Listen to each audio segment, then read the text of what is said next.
જય શ્રી કૃષ્ણ બાળકો। ચલો આપણે જે છે છેલ્લા વિડિયોમાં પાઠ જે છે સમજતા હતા ધોરણ 8 ગુજરાતી પાઠ 12 છે નવા વર્ષના સંકલ્પો। બરાબર। લેખક છે બકુલ ત્રિપાઠી, સાહિત્ય પ્રકાર છે હાસ્ય નિબંધ। બરાબર। તો આપણે હવે આજે જે બેટા પાઠ શીખવાના છીએ તો એની પહેલા આપણે જોઈ લઈએ કે છેલ્લા વિડિયોમાં આપણે આ જે પાઠ છે એમાં અડધો પાઠ આપણે સમજ્યા હતા। તો શું આપણે એમાં જોયું હતું તો કે સંકલ્પો એટલે કે નક્કી કરવું, નિશ્ચય કરવો। બરાબર કે આપણે જે છે બરાબર કે એવો ખાસ દિવસ હોય, નવ વર્ષ હોય કે પછી જન્મદિવસ હોય તો આપણે પણ સંકલ્પો લેતા હોઈએ કે હું આમ કરીશ। બરાબર, હું રોજ આટલું વાંચીશ, હું ગીતાજીનો શ્લોક રોજ એક વાંચીશ। આ બધા શું છે તો કે આ બધા સંકલ્પો છે। તો આવા ખાસ કઈ દિવસો આવે તો આપણે એવો સંકલ્પ કરી અને મન છે એને મજબૂત કરી અને આપણે એને પાડવાની કોશિશ કરતા હોય સંકલ્પોને। તો અહીં લેખક શું કરે છે તો કે એક કલ્પનાની જ એવી બાબતથી જે છે બરાબર એક હાસ્ય ઉત્પન્ન થાય એવી વાત રજૂ કરે છે કે લેખક જે છે તો એને નવા વર્ષે સંકલ્પ લીધો।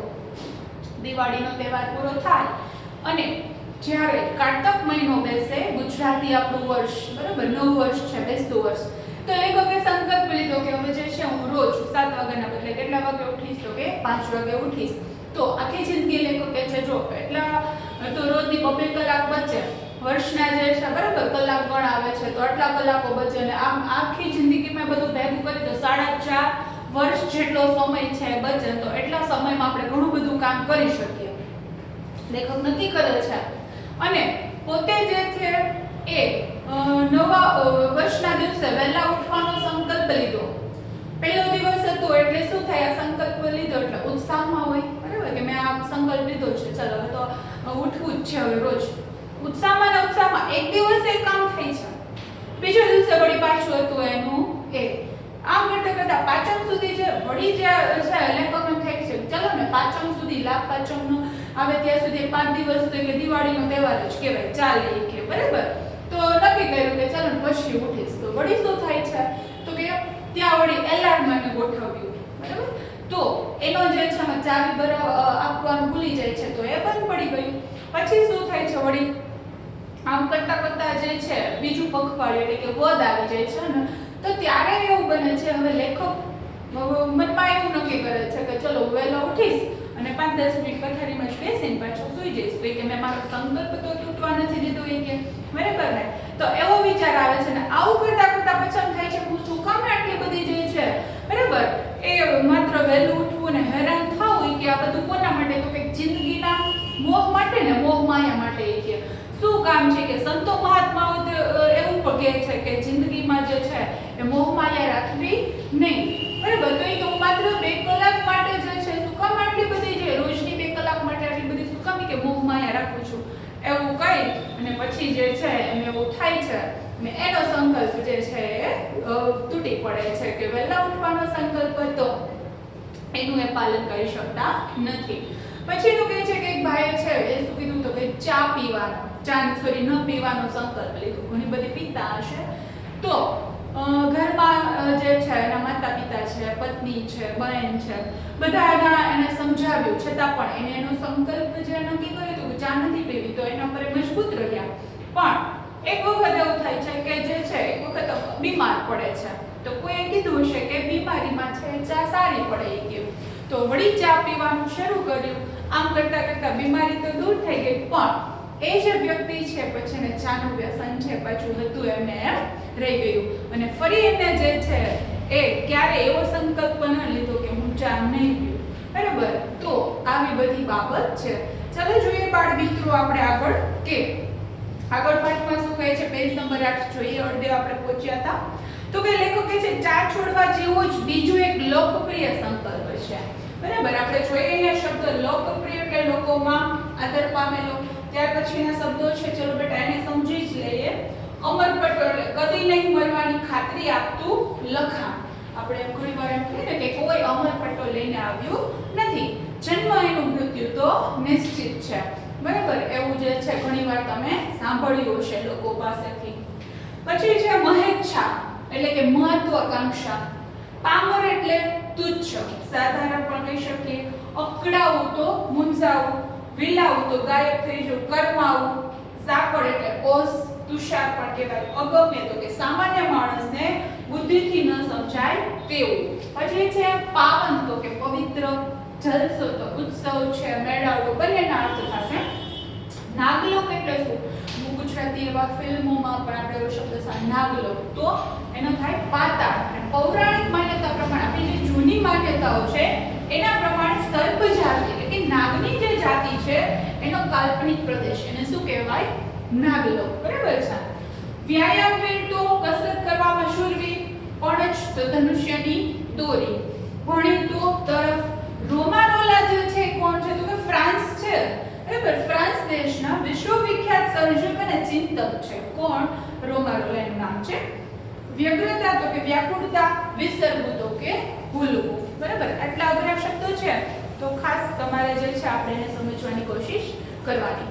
તો લેખકે શું કીધું? તો કે ચા છોડવા જેવો જ બીજો એક લોકપ્રિય સંકલ્પ છે. લોકપ્રિય એટલે લોકોમાં પ્રખ્યાત હોય એવો નિર્ણય, એવો સંકલ્પ છે. કયો? તો કે સિગરેટ છોડવાનો. બરાબર, સિગરેટનું ને બીડીનું વ્યસન હોય ને જે લોકોને, બરાબર, દિવસમાં જે છે ઘણી બધી એ લોકોને જોતી હોય પીવા માટે, એમ કે અમે આ ન કરીએ તો અમને મજા ન આવે, પણ હકીકત એવું કંઈ હોતું નથી. બરાબર, એ તો બધા વ્યસન છે ને વ્યસન જે છે તો બીમારીને લાંબા ગાળે નોતરવાના જ છે. તો અને ઘણા લોકો એવા સંકલ્પ લે પણ છે, તો એ સારી બાબત છે કે સિગારેટ છે એ છોડી દેવી, એવું બધું. તો કે ઘણું ખરું અરસિક પત્નીઓના અને દુષ્ટ ડોક્ટરોના, અરસિક એટલે કે જે છે રસ ન હોય, બરાબર, આવી બધી બાબતોમાં, તો એ અને દુષ્ટ ડોક્ટરોને દુષ્ટ કહ્યા છે. શું કામે? કઈ પણ બીમારી થાય તો ડોક્ટર પાસે જાઓ એટલે શું કહે કે હવે તમારે જે છે એમ પૂછે તમને કઈ વ્યસન છે? તો કે હા. શેનું? તો એ પૂછે કે કોઈ એમ કે મને બીડીનું વ્યસન છે, કોઈ વ્યક્તિ એમ કે મને સિગારેટનું છે, જાને જે હોય તો, બરાબર, તો ડોક્ટર શું કે તમારે એ વ્યસનને છે એ છોડી દેવાનું છે, તો જ તમે સાજા થઈ શકશો અને દવાની અસર છે એ થશે. પણ જે લોકો વ્યસની છે, જેને આ બધું જોઈએ છે, તો એ લોકોને એના વગર ચાલતું નથી. જેને ના પાડે છે, બરાબર, ડોક્ટર એને ના પાડે છે તો એ લોકો ડોક્ટરોને કેવા કહે છે? દુષ્ટ કહે છે એમ. તો કે દુષ્ટ ડોક્ટરોના આગ્રહથી જ આ સંકલ્પ કરવો પડે છે. બરાબર, કે એ ડોક્ટરો ના પાડે તો એ વ્યક્તિને ગમતું ન હોય, પણ પોતાના સ્વાસ્થ્ય માટે થઈને એવો સંકલ્પ લેવો પડે કે હા હવે હું નહીં સિગારેટ પીવું. પણ અમરપટો તો ભાઈ કોણ લખાવીને આવ્યું છે? અમરપટો કે જે છે એ આપણે જોઈએ કે કદી નહીં ભરવાની ખાતરી આપતું લખાણ, એવું કોઈ જે છે એ લખાવીને આવ્યું નથી. આપણે કીધું ને કે જન્મ એમનું મૃત્યુ તો નિશ્ચિત જ છે, નક્કી જ છે. જ્યાં જન્મ્યા છે દુનિયામાં તો એનું મૃત્યુ તો થવાનું છે, કોઈ અમરપટ્ટો લઈને આવ્યું નથી. તો લેખક શું કહે છે? તો કે સિગરેટના ધુમાડાની જેમ આવા સંકલ્પને પણ વેરાઈ જતા વાર લાગતી નથી. આ સંકલ્પો પણ ક્યાંય વેરાઈ જાય છે. કેટલાકને વળી દરેક કામમાં નિયમિત થઈ જવાની ધૂન વળગે છે કે ચલો હું આ કામમાં જે છે નિયમિત રહીશ હવે, બરાબર, જેમાં હું જે છે હંમેશા કાયમ મોડલ પડતી હતો પણ હવે હું રેગ્યુલર કરીશ, એવું થાય. પણ એ કેટલા દિવસ? એ કઈ સાચો સમય ચાલતું નથી. જ્યાં સૂરજ જેવો સૂરજ પણ વર્ષમાં અમુક મહિના રોજ થોડી સેકન્ડ મોડો ઉગે છે, બરાબર, કે સૂર્ય ઉગે નિયમિત છે, ચોક્કસ છે, પણ ક્યારેક જે છે એ થોડું જે છે આડાવડું થતું હોય ઉગવામાં અમુક સેકન્ડ, અને પછી પાછું અમુક મહિના, બરાબર, આઈસ્ક્રીમ પાર્ટીમાં આવી પહોંચતા મિત્રોની જેમ રોજ થોડી સેકન્ડ વહેલો ઉગે છે. આઈસ્ક્રીમ પાર્ટી હોય તો અમુક મિત્રો જે છે વહેલા આવી જતા હોય છે, તો એવી રીતે ક્યારેક વહેલો ઉગે છે, ક્યારેક જે છે એ મોડો ઉગતો હોય છે, બરાબર.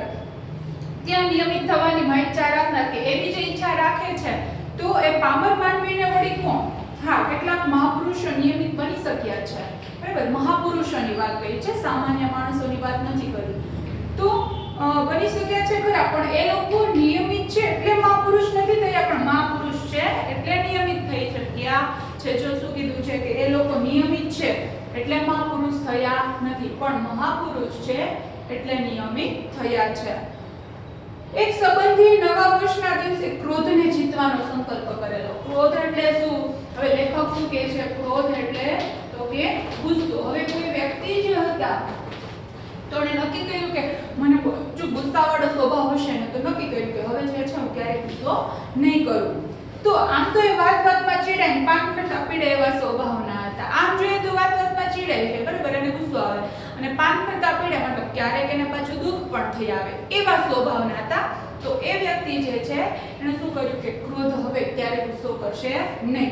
પણ બેસતા વર્ષના બીજા દિવસે સવારે તો આ સંકલ્પના સંતોષમાં મલકાતા મુખે એટલે આનંદભર્યા ચહેરે એમણે પત્નીને બૂમ મારી. શું કહે છે તો ઘરે સાંભળે છે કે બરાબર એણે એવું કીધું એની પત્નીને. શું કહે છે તો કે શ્રીમતીજી એટલે એની પત્ની કહે છે શું છે એવો અંદરથી એની પત્નીએ જવાબ આપ્યો. ત્યારે કહે છે હવે અહીં આવ તો ખરી. બરાબર ઉદ્ગાર ભરેલું વાક્ય છે. શું કહે છે કે અહીંયા આવ.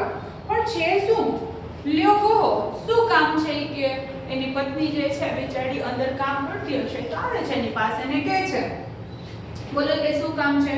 જો એમણે સ્મિતથી શુભતા મુખડે કહેવા માંડ્યું. સ્મિતથી એટલે એના ચહેરા પર હાસ્ય હતું. બરાબર આનંદ ભરેલો ચહેરો હતો. પછી એ કહે છે શું કહે છે ગઈકાલથી કે મેં નક્કી કર્યું છે કે કદી કોઈના શબ્દોથી અકળાવું નહીં.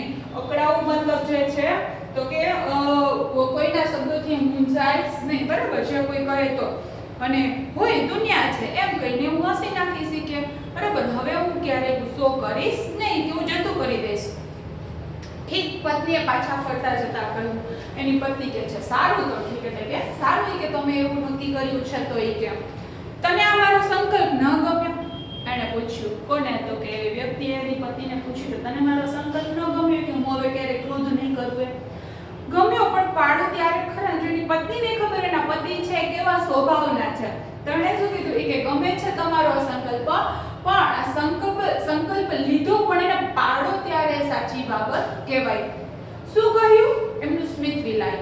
વળી પાછો એનો ચહેરો વિલાય મતલબ કરમાઈ જાય છે. જો એના પ્રત્યે જે એના માટે એની પત્નીએ એવું કીધું કે તમે પાડો ત્યારે ખરા ને એમ ત્યારે કે તમે સાચા કહેવા તો એનું મોં છે કેવું કરમાઈ જાય છે. પાડો ત્યારે ખરા એટલે શું મારામાં ટોનિયો પાડવાની પણ તાકાત નથી કે વળી એની પત્નીને જે છે થોડા ઊંચા અવાજે આવું કહે છે. હશે તો જોઈશું નહીં કે કોણ કહે છે એની પત્ની કહે છે હા તો જોઈએ કે તમારા તાકાત છે કે નહીં કે એટલે તું તારા મનમાં સમજશું હું તે કઈ અને ખલાસ. આટલું એની પત્નીએ ખાલી કીધું કે સંકલ્પ પાડો ત્યારે ખરા તો ત્યારે જે વ્યક્તિને શું થાય છે એની એ સેકન્ડે એમને ગુસ્સો આવી જાય છે. એન્જિન બગડ્યું મતલબ જે છે એને ગુસ્સો આવે છે. મિજાજ છટક્યો અને એ તો આખી સોસાયટી ગજવતા જતા હતા. ત્યાં એમના શ્રીમતી એને શું કરાવ્યું તો કે યાદ અપાવ્યું કે એમનો સંકલ્પ એમણે ત્યાં જ તોડ્યો. ત્યારે જ માંડ શાંત પડ્યા. પછી તો સંકલ્પ લીધો તો અને થોડી જ ક્ષણોમાં બરાબર આટલી નાની બાબતમાં પણ એને શું આવી ગયું ગુસ્સો આવી ગયો અને આખી સોસાયટીને ગજવે છે. ત્યારે એની પત્ની એને યાદ અપાવે છે કે તમે તો સંકલ્પ લીધો છે કે હવે ક્યારે ગુસ્સો નહીં કરો. ત્યારે થોડા શાંત પડે છે. તો લેખકે છે આ સંકલ્પનું તો આવું છે.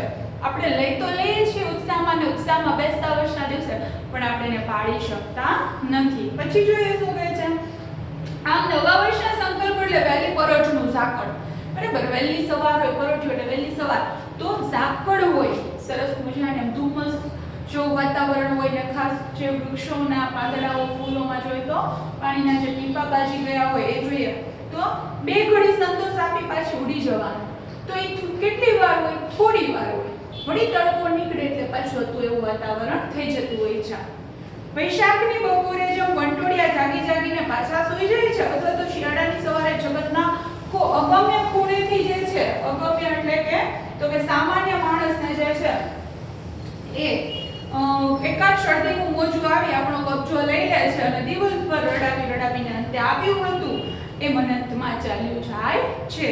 કે પછી ઉસ્તાદના જલસામાં કોઈ સંગીત બરાબર જામ્યું હોય. જલસો એટલે કે મેળાવડો જે હોય લોકો હોય બધા તો ત્યારે ઊંઘનો એકાદ ઝોકું આપણને પાવન મતલબ પવિત્ર કરીને જે છે એ તબલાની પાછી એક જબરજસ્ત થાપે આપણને ચમકાવીને ભાગી જાય છે. ઊંઘ આવે બરાબર આવું સરસ મજાની ટૂંકમાં વાત કરી છે. એમ આત્મ સુધારણાનું મોજું પણ કેવું છે આત્મ સુધારણા એટલે પોતાના વર્તનને સુધારવું. બરાબર તો એ ઉત્સાહનું મોજું એ આનંદનું મોજું છે એ કેવું છે એ પણ દર બેસતા વર્ષે આવે છે અને આવીને પાછું ઉડી જાય છે. ઝાકળની જેમ કીધું છે થોડી ક્ષણ માટે આપણને આનંદ આપે છે. શું તો કે બેસતા વર્ષનું જે આપણે આનંદમાં હોઈએ, આનંદમાં આપણે શું કરી નાખીએ તો કે સંકલ્પો જે છે લઈ નાખીએ, પણ એ આપણે પાળી શકતા નથી. ટૂંકમાં અહીંયા લેખકનો કહેવાનો મતલબ એ છે. વર્ષને આરંભે હોય છે, આરંભ એટલે વર્ષની શરૂઆતમાં, બરાબર. એટલા ગીતા ભક્તો બીજા 11 મહિનામાં હોતા નથી. ગીતા ભક્તો એટલે કે જે ગીતાજીના શ્લોક કરે છે, નિયમિત એમનું અધ્યયન કરે છે, તો હા એકાદ મહિનો આ બધું ચાલે, બાકીના 11 મહિનામાં તમને પછી ક્યાંય જોવા મળતા નથી.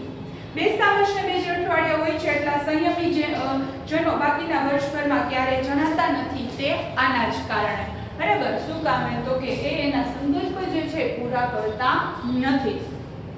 હવે શું કહે છે છેલ્લે લેખક, જોઈ લઈએ એક નાનકડી વાત. એટલે મારા ભાંગેલા સંકલ્પોનો વિચાર કરતા ક્યારેક નિરાશાની પળોમાં મને થઈ આવે છે કે હું ઉદાસ થઉં ત્યારે મને થાય છે પળ એટલે ક્ષણ, સમય, કે હવે તો કદી બેસતા વર્ષના જે છે સંકલ્પો કરવા જ નહીં, બરાબર. ઘણા વ્યક્તિના ઉદાહરણો આપ્યા અને પોતાને એવું થયું, પોતે પણ વહેલા ઉઠવાનો સંકલ્પ કર્યો પણ એ પાડી શક્યા નહીં. પછી નક્કી કર્યું હવે તો ક્યારેય કે જે છે વહેલું ઉઠવું અને આવા કંઈક બેસતા વર્ષના દિવસે સંકલ્પ લેવાય કે હવે તો હું સંકલ્પ એવા કરીશ જ નહીં. પણ દુઃખ એ છે કે મારો આ સંકલ્પ છે ટકતો નથી, કે સંકલ્પ લઉં તો છું પણ ખોટા લેવાની કે ટકતો નથી, મતલબ કે હું એનું વ્યવસ્થિત રીતે પાલન કરી શકતો નથી.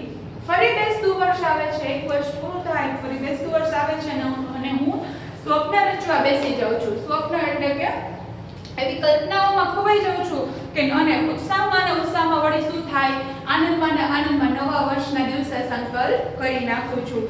ક્યારેક સહેજ સુધરતો લાગુ છું, થોડીક વાર એમ થાય કે મેં મારા વર્તનમાં સુધારો કર્યો છે. ક્યારેક નાગલોકમાં જઈને પૃથ્વી પરની પ્રિયતમાને ભૂલી જઈને રાજકુમારની જેમ હું અન્ય પ્રવૃત્તિની ધમાલમાં પહેલા સંકલ્પોને વિસરી જાઉં છું મતલબ ભૂલી જાઉં છું.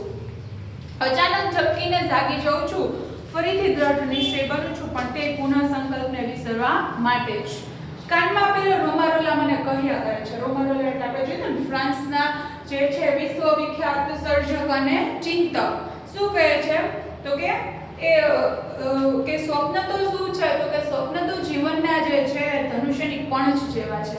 પણછ એટલે તો કે ધનુષ્યની દોરી જેવા છે ભાઈ, કે એ પણછ ખેંચાઈ હશે તો ક્યારે પણ કાર્યનું જે તીર છે નિશાન ભણી ઉડશે. ભણી એટલે તરફ, આપણું જે કાર્ય છે બરાબર તો એના તરફે ઉડશે અને મારા બધા સંકલ્પોના રોપા ફૂલી ફાલીને મહેકી ઉઠ્યા હશે. મહેકી ઉઠ્યા હશે મતલબ સુગંધિત થયા હશે. એવા દિવસની કલ્પનામાં હું જે છે નહીં પાડેલા સંકલ્પોની વ્યગ્રતા વિસરી જાઉં છું. વ્યગ્રતા મતલબ વ્યાકુળતા, વિસરી જવું એટલે કે હું જે છે એને પાછું ભૂલી જાઉં છું. તો આ અહીંયા શું કહ્યું બાળ મિત્રો, આપણે જોયા પાઠમાં લેખકે નવા વર્ષના સંકલ્પો, પાછું નામ જ છે કે ઉત્સાહમાં કઈ એવા ખાસ દિવસે આપણે એવા સંકલ્પ કરીએ પણ આપણે એનું પાલન કેટલા અંશે કરી શકીએ છીએ, બરાબર તો કે નહીં, બરાબર. એવા ઉદાહરણ પણ આપણે અહીંયા જોયા. તો આપણે તમારે આપણી સ્કૂલમાં પણ આપણે જોઈએ, તમને જે છે ખાસ જન્મદિવસના દિવસે સર જે છે તો આ તમને લોકોને કહે છે બરાબર, આપણા સર છે કે કોઈ પણ બે સંકલ્પો, તમને સંકલ્પોનું જે 10-15 સંકલ્પ એમાંથી બે સંકલ્પો માત્ર જે છે તમારે લેવાના હોય છે. પણ લેવા ખાતર ભલે તો તમે એક લો પણ લેવા ખાતર નહીં લેવાનો, બરાબર. કે નિયમિત શાળાએ પહોંચીશ છે, બરાબર. સ્વચ્છતાનું હું જે છે શાળાની સ્વચ્છતાનું ધ્યાન પાલન કરી, સાથે બધું હંમેશા જે છે માતા પિતાની આજ્ઞાનું પાલન કરી, શિક્ષકોને જે છે આજ્ઞાનું પાલન કરીશ. પણ લેવા ખાતરને એક સંકલ્પ લેવાનો વર્ષનો, પણ તમે એને આખી જિંદગી પાડી શકવા જોઈએ. નહીં કે જે છે આપણે અધૂરા ત્યાં પાછું ભૂલી જઈને હતા એવું જ આપણું વર્તન કરવા માંડીએ, એવું નહીં, બરાબર છે. ખાસ આ બાબતની તમારે કાળજી રાખવાની, આ પાઠમાંથી શીખવાનું.